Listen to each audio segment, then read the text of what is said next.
और मन की कल्पना से ये संसार है झूठा, मन का ख्याली संसार, मन रचित संसार, मन का खाली भाई कल्पना का ही संसार बैठ के उसने ऐसा अंदर ही अंदर मन डाना होता है ना, ऐसी तरह से इसने भी जैसा कोड़ियोड़ा होता है, मकड़ी होती है जाल बनाती है, ऐसा ये मन अपना ही जाल बना के बैठा।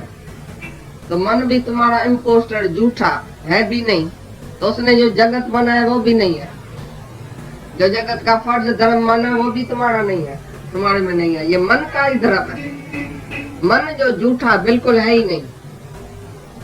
मन तुम्हारे सत्ता से प्रकट हुआ, तुमने उसको सत्ता दिया तो मन प्रकट हो गया, फिर मन ने अपना नाच टाप किया, मन ने अपना ये सारा संसार रचाया, फिर फर्ज धर्म झूठी ये वो सब मन की रचत है। भाई तुम्हारे में कुछ नहीं है, तुम आत्मा है, व्यापक है, तुम्हारे में कोई फर्ज धर्म नहीं है, ये सब मन का झूठा मान रहा है। झूठी दुनिया, झूठा फर्ज, झूठा धर्म, सब झूठा ही झूठा, कल्पत, न तू करता न तू करता है न तू भोगता है, तू आत्मा है। परिच्छन माना थोड़ा हद में, ये मन भी हद में है, शरीर भी हद में है, थोड़े में, हद में माना थोड़े में, थोड़ा ही में।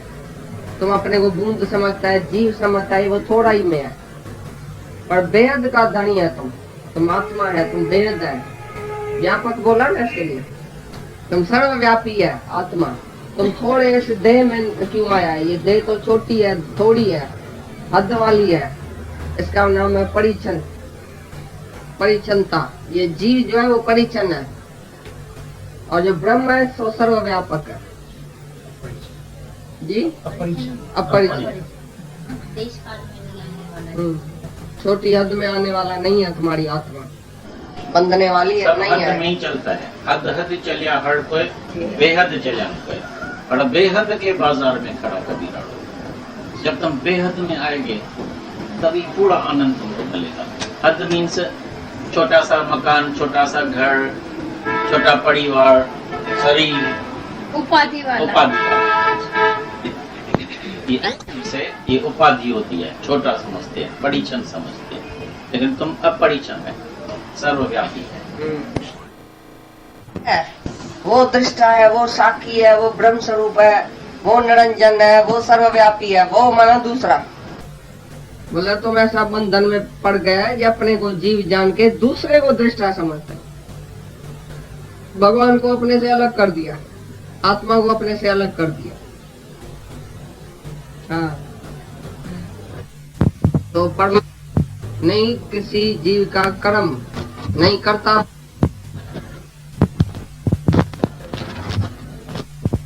नहीं करता अपना, और नहीं फल। तुम बोलते हैं ना हमारे से भगवान ही तो कर्म कराता है, करता अपना भगवान नहीं तो दिया है, फल भी भगवान ही तो देता है। बोलता नहीं, जीव अपनी माया के अधीन होके और कर्म का कर्ता मान के, उसका फल भोगने वाला मान के अपने को बैठा है। कर्ता अपने का अभिमान भी खुद करता है, कर्म भी खुद करता है अज्ञान में आके, और फल भी खुद ही भोगता है, और बोलता है मैं भोगता हूँ। भगवान फल भी नहीं देता है, कर्ता अपना भी नहीं देता है, कर्म भी नहीं तुम्हारा बनाया है भगवान, कुछ भी नहीं रचा है। जीव अपनी माया के अधीन होके और अपने को कर्ता भोगता जान के कर्म करता है, फिर बोला मैं भोगता हूँ। कर्म भी खुद करता है, बोला मैं नहीं तो किया है, फिर बोला मैं ही तो भोगता। भगवान कौन सा तुम्हारे बीच में आया जिसने तुम्हारे से कर्म करवाया या फल दिया? कौन सा भगवान आया जिसने तुमको फल दिया? तुमने बीज बोया, तुम्हारे को फल ऑटोमेटिकली मिलेगा। एक्शन का रिएक्शन होता है। तुमने एक्शन किया जीव बन के और बोला मैंने किया, माना जाना अपने में जैसा डाला कि मैंने किया, अपने को ही करता अपने में डाल दिया तो मैंने किया, तो भोगता भी तुम ही है। तो बोलता है सारी दुनिया बोलती है दृष्टा दूसरा है, ऐसा क्यों समझती है? बोला अज्ञानी है, अंधकार है। अज्ञान के अंधेरे में तुम बोलता है मैं करता हूँ, मैं भोगता हूँ। भाई साक्षी दृष्टा भगवान तो भाई देखने वाला है, भगवान तो दृष्टा है, भगवान तो साक्षी है। हमारा पाप पुण्य देखता रहता है। और तुम कौन है? तुम मैं जीव। तुम्हें करने वाला दृष्टा साकी है भगवान। तो बोलता है बेवकूफ होके तुम दूसरे को दृष्टा समझ के बैठे। तुम खुद साकी दृष्टा अपने आप का, मन इंद्रियों का जो प्रकाशक दृष्टा साकी तुम है, तुम आत्मा है वो। और तुम दूसरे को आत्मा मान के थर्ड पर्सन एक भगवान है जो आसमान में बैठा है। भाई भगवान, ऐसा आदमी बोले भगवान भाई देखने वाला बैठा है, भगवान तुमको देखेगा, अंगुली ऊपर है उसकी, अंगुली ऊपर, भगवान बैठा है देखने वाला दृष्टा। तो भगवान ऊपर है, आसमान में है। किधर है भगवान तुम्हारा? कौन है भगवान? अपने आप अहंकार को सबको जानने वाला ये जीव जो है वो अल्पज्ञ है और तुम आत्मा जो है सर्वज्ञ है। तुम अपने को इधर जानता है, फिर जब अपने को आत्मा करके जानता है तो सर्वत्र तुम ही जानने वाला है, सर्वज्ञ हो जाता है। सबके अंदर जो जानने वाला जो है वो मैं हूँ, आत्मा। तो दृष्टा तुम दूसरे को नहीं समझो, अपने को समझो। ये अज्ञान काल में तुम दृष्टा दूसरे को समझते हो।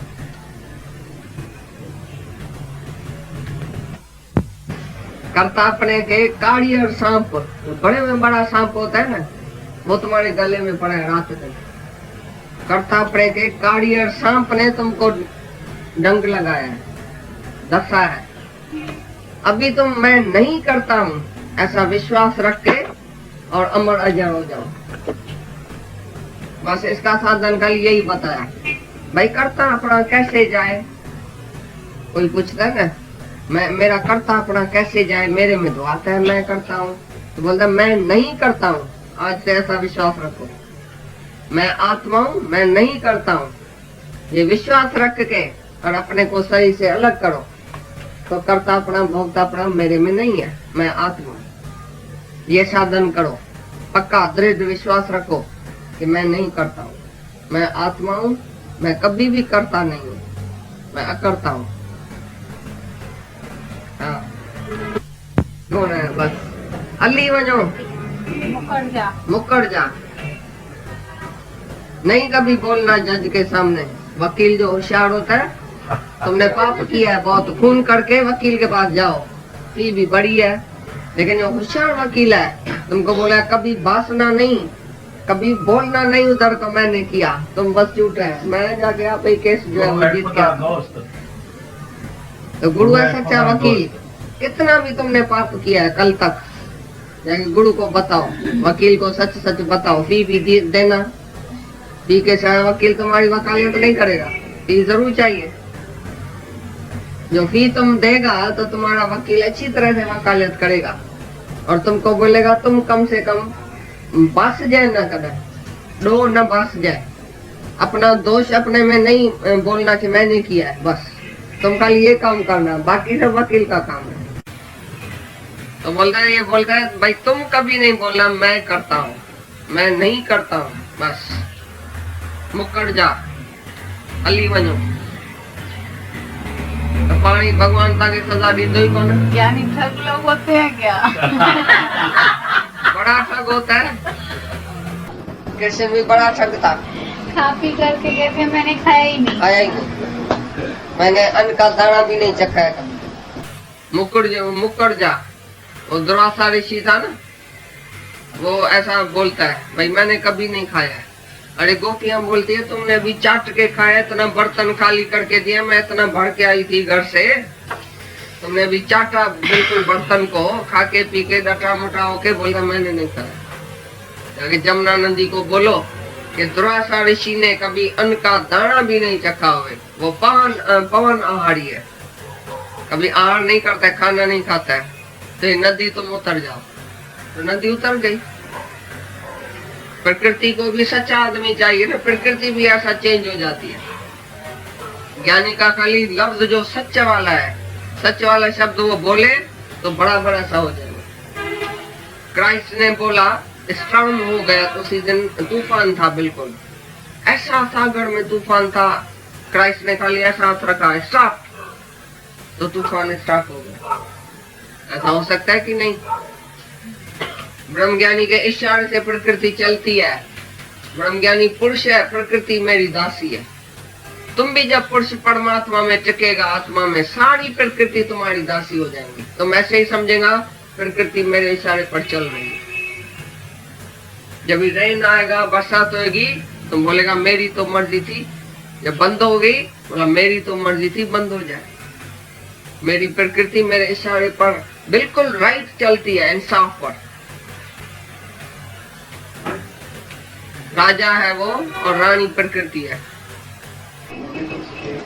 नहीं मानता है ना, खाली करता अपना थोड़ी नहीं मानता है, भोगता अपना भी नहीं मानो। जो करता है तो हटता जरूर है, भोगेगा। मरता है, भोगता है। जो करता है खाली बोलेगा थोड़ी मैंने नहीं किया, अंदर जब ही जाने। और ऐसा जैसे अभी पहन चली थी भाई, मुक्त अभिमानी मुक्त है, लेकिन अंदर वाला कहने नहीं देता है। तुम कितना कहेगा ना, फिर बोलेगा नहीं भाई मैं तो मुक्त नहीं। सामने अभी कहेगा भी, फिर अंदर वाला तुम्हारे बोलेगा नहीं नहीं ऐसा नहीं बोलेगा। मेरे में तो इच्छा है, मेरे में तो मोह है, ममता आवाज ही है, नहीं वासना है, मैं कैसे बोलूं? बोलेगा ना तुम। तो ऐसा भी नहीं है कि तुम पाप कर्म करके और बोलेगा मैंने नहीं किया है, तो मैं तुम्हारा निकल मन जाता थोड़ी हूँ। मानेगा। तो तुम्हारा मन नहीं मानेगा, तुम कह भी नहीं सकते। अंदर वाला तो चलेगा। लेकिन जब दुर्वासा ऋषि की तुम्हारी स्टेज है, स्थिति है, तो वो सचमुच खाते हुए नहीं खाता है, तभी उसके भीतर से ही वो आवाज आता है। तो मैं पवन आ रही हूँ और मैंने कभी खाया नहीं है। कृष्ण भगवान सचमुच जो है वो स्त्री नहीं देखता है, तो उसके मुख से ये शब्द निकलता है, आवाज निकलता है, मैंने आज तक स्त्री का मुख नहीं देखा है, मैं स्त्री नहीं देखता हूँ। जिसका अंदर ऐसा शुद्ध हो जाएगा गंगा जी की तरह, वैसा कह सकेगा, बोल भी सकेगा और होएगा भी, और उसका मन नहीं चलेगा। और तुम अगर बोलेगा अभी मैंने नहीं पाप किया, तो मन चलेगा, मन बोलेगा तुमने किया है। जिज्ञासु को कि तुम अपने में नहीं मानो, पहले तो तुम अपने को आत्मा जानो। अच्छा, बाकी शरीर से जो पाप हुआ, पुण्य हुआ, कल तक हुआ, आज जागो, फिर तुम शरीर की बात भी नहीं करो। शरीर तुम्हारा पड़ोसी है, अगर उसने किया होगा तो भले भोगे, लेकिन तुम तो भोगता नहीं बनो, तुम तो करता नहीं बनो। इसने किया या मैंने किया, नौकर ने किया या मैंने किया, एक बात करो। अंतःकरण में कर्म होता है कि मेरे में, आत्मा में होता है। तो मैं क्यों बोलूं मेरे में हुआ? अगर इससे हुआ भी है तो ये जाके भोगे, मेरा वास्ता है क्या से? जैसे तुम्हारा शरीर भोगता है, वो मेरा मुख भोगता है क्या? मैं बोलूंगा इसने पाप किया है समझो, और ये भोगता है, मैं बोलूंगा मैंने भोगा है, मैंने किया है। इतना शरीर को अपने से अलग मान के पीछे ऐसा जानो कि मैंने पाप नहीं किया है, मैंने पुण्य नहीं किया है। जिसने किया वो जाके भोगे, मेरा वास्ता ही नहीं। कैसा भी नतीजा निकले। दादा अपना अनुभव ऐसा हमको बताता है प्रैक्टिकल में, बोलता है मैं आत्मा इस शरीर को भोगाने मैं वाला। आत्मा इस शरीर को भोगाने वाला। मैं शरीर को बोलता हूँ शरीर तुम भोगो, मैं आत्मा हूँ, मैं आत्मा अलग हूँ, समझा? लेकिन ये शरीर मेरा पड़ोसी है। भाई टांग में दर्द है, जैसे मैं तुमको बोलूं भाई तुमने कर्म किया, तुम जाके अपना कर्म भोगो, ऐसी तरह से हम शरीर को भी अलग करके शरीर को बोलता हूँ जाके तुम भोगो, लेकिन मैं नहीं भोगने वाला, नहीं मैं करता हूँ, नहीं मैं भोगता हूँ। भाई टांग में दर्द है, हम बोलते हैं टांग तुमने किया है तो भोगो ना, रोटी काहे के लिए? तुमने किया है ना, अभी भोगो। टांग में दर्द है, आंख में दर्द है, और ये आंख ने कुछ किया होगा, जब ही किया तभी तो खुशी से किया, अभी भोगने के टाइम रोता क्यों है? तुम बच्चे के कैसे मार देता है? बच्चा पानी गिरा के फिर फिसल जाता है, फिर बैठ के रोता है, करता है, तो तुम लपड़ मारता है उसको। अरे बेवकूफ, पानी भी तुम गिराया, फिर मरा गड़ा भी तुम, गिरा भी तुम, फिर रोता है, किसका दोष है? लपड़ मार के उसको उठाता है। आगे चलो, भले तुमको धक्का लगा, पानी तुमने गिराया था। इसी प्रकार ज्ञानी अपने देह को अलग करके बोलता है तुमने किया है, तुम जाके भोगो, रोता क्यों है? करने के टाइम तो बड़ा मजे से किया था, अभी भोगो जाके, मैं भोगाने वाला हूँ। टांग तुमने किया है, बाह तुमने किया है, सिर तुमने किया है, आंख तुमने किया है, मैंने कुछ नहीं किया। मैं अकर्ता हूँ, साक्षी हूँ, दृष्टा हूँ। ऐसा आत्मा को अलग करके तुम शरीर को भी भोगाने वाला बनो, लेकिन भोगने वाला नहीं करने वाला, नहीं भोगने वाला। अज्ञानी बोलता मैंने किया है, मैं भोग रहा हूँ, मैं रोता हूँ, अभी मैं क्या करूं, मैं ऐसा करूं। ज्ञानी बोलता है मैं कभी भी रोता नहीं हूँ, ये शरीर रोता है, बोले रोने दियो मुआ, जले मरे। बहुत कुछ इसने कर्म किया है, बहुत ही जन्मों से इसने कर्म किया है, इसको मिलना ही चाहिए। पूरा पूरा मेरा प्रकृति पूरा पूरा हिसाब सबसे लेती है। मैं पुरुष हूँ, साखी हूँ, प्रकृति पूरा हिसाब लेती है सबसे। जो चगे लपाट मुंह कगे मोचरो पानी का पानी पे मिले प्रकृति का। जो लुचाई करता है उसको लपड़ भी मिलता है, मिलना ही चाहिए। इसने भी लुचाई किया है तो भले लपड़ आके लगाए, कोई परवाह नहीं है। ज्ञानी बोलता है परवाह नहीं है, इस देह को लगा, देह को निंदा हुई देह की, तो उसने कुछ किया है पाप, भले जाके भोगे। मेरा की मेरा वास्ता नहीं है इस देह से, ऐसे करके अपने को अलग करके रखता है ज्ञानी। तो ये देह भोग के खलास हो जाए, लेकिन मैं कुछ नहीं भोगता हूँ, मैं नहीं मरता हूँ, नहीं मैंने किया है, नहीं मैं भोगता हूँ। ऐसा बोलता है राजा जनक को, भाई तुम देह से अलग है। पर है तो सपने का कर्म अपने में मानेगा ना। मैं खून करता हूँ तो डरेगा, जज से बैरिस्टर से, उधर सपने में उसको फांसी भी आएगी, लेकिन जागने के बाद फांसी नहीं आएगी। जागने के बाद वो सपने का कर्म अपने में नहीं मानेगा जब पूरा जागेगा। समझा बात है? जो आत्मा में जागेगा वही अज्ञान का कर्म अपने में नहीं मानेगा। भाई अज्ञान काल में अंधेरे में उसी से होएगा भी नहीं, और जो हो गया वो अपने में नहीं मानेगा। पास्ट भी नहीं मानेगा, फ्यूचर भी नहीं मानेगा। और ऐसा ज्ञान अग्नि, आपकी गीता ही बोलती है ना, ज्ञान अग्नि जगदय कर्म।